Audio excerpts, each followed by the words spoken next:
हाँ तो दोस्तों, उज्जीवन स्मॉल फाइनेंस बैंक के क्वार्टर 2 के नंबर्स आ चुके हैं, तो उसी के बारे में हम इस वीडियो में बात करेंगे और जानेंगे कि अब आपको उज्जीवन स्मॉल फाइनेंस बैंक के अंदर इन्वेस्ट करना चाहिए या नहीं। चलिए शुरू करते हैं।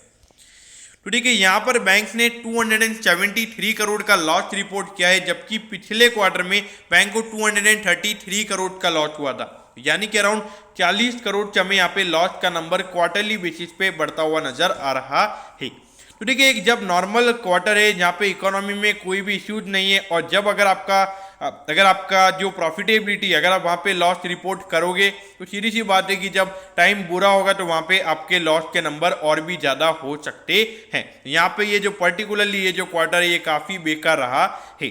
अगर हम यहाँ पे ईयर ऑन ईयर बेसिस के नंबर्स की बात करें, अभी बैंक को 273 करोड़ का लॉस हुआ है, जबकि पिछले साल इसी सेम क्वार्टर में कंपनी को 96 करोड़ का प्रॉफिट हुआ था। यहाँ पर अगर हम देखेंगे दोनों ही बेसिस पर ये जो नंबर्स हमें काफ़ी डिसअपॉइंट कर रहे हैं। और जो ग्रॉस एनपीए का नंबर है वो यहाँ पे आया है 11.80% पे, जबकि पिछले क्वार्टर में ये नंबर 9.79% पे था।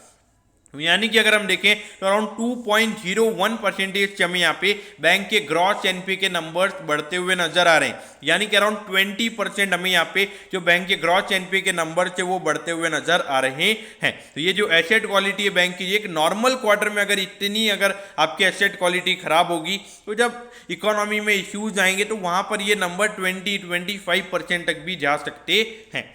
अगर नेट एनपीए के नंबर्स की अगर हम बात करेंगे तो ये नंबर आया है 3.29% पे, जबकि पिछले क्वार्टर में ये नंबर 2.68% पे था। तो यानी कि अगर हम देखेंगे तो ये जो पर्टिकुलरली ये जो नंबर है ये 0.61% से बढ़ा है। तो यहाँ पर अगर आप देखोगे तो नेट एनपीए के नंबर्स भी हमें यहाँ पे काफ़ी डिसअपॉइंट कर रहे हैं।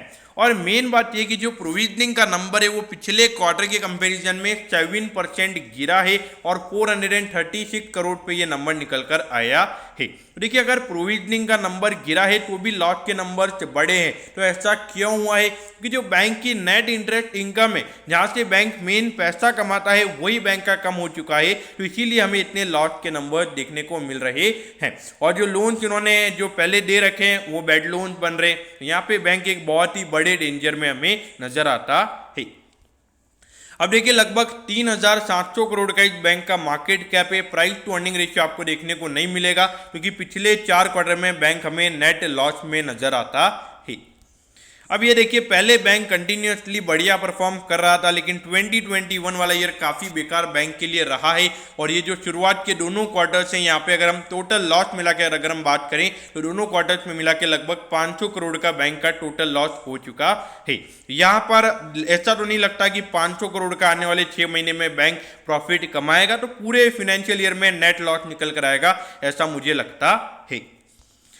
अब देखिए, 21.85 पे ये स्टॉक अभी ट्रेड हो रहा है और 62 का इसका ऑल टाइम हाई है। तो यानी कि अगर हम देखेंगे 60 से 70% अपने ऑल टाइम हाई से ये स्टॉक अभी आपको करेक्शन पे मिल रहा है। लेकिन देखिए, ये नंबर्स काफ़ी डिसअपॉइंटिंग है। और जो मेन अगर नॉर्मल क्वार्टर में अगर बैंक ऐसे परफॉर्म कर रहा है तो सीधी सी बात है कि बैंक में कुछ इश्यूज चल रहे हैं। और देखिए, पहले भी कुछ कॉर्पोरेट गवर्नेंस के बैंक में इश्यूज हुए हैं और स्टॉक लगातार लोअर सर्किट लगातार वहाँ पे हमने देखा है। इसीलिए अगर आप एक retail investor point of view से अगर आप यहाँ पे इन्वेस्ट करेंगे तो यहाँ पे इन्वेस्ट नहीं करना चाहिए अकॉर्डिंग टू मी, क्योंकि यहाँ पे बहुत ज़्यादा रिस्क हमें नजर आते हैं। और रिस्क टू रिवॉर्ड रेशियो अगर आप देखोगे तो एसेट क्वालिटी आने वाले टाइम पे इंप्रूव भी होगी, लेकिन इतनी जल्दी ये इंप्रूव नहीं होगी, क्योंकि अंदर कॉर्पोरेट गवर्नेंस के इश्यूज है, ये हमें साफ यहाँ पे नजर आता है। क्योंकि अगर नॉर्मल क्वार्टर में अगर इश्यूज हो रहे हैं तो सीधी सी बात है कि वहाँ पर कुछ चीज़ें हो रही है। इसीलिए अगर आपने इन्वेस्टमेंट कर रखा है तो उतना ही इन्वेस्टमेंट किया होना चाहिए आपका, कि जितना आप रिस्क ले सकते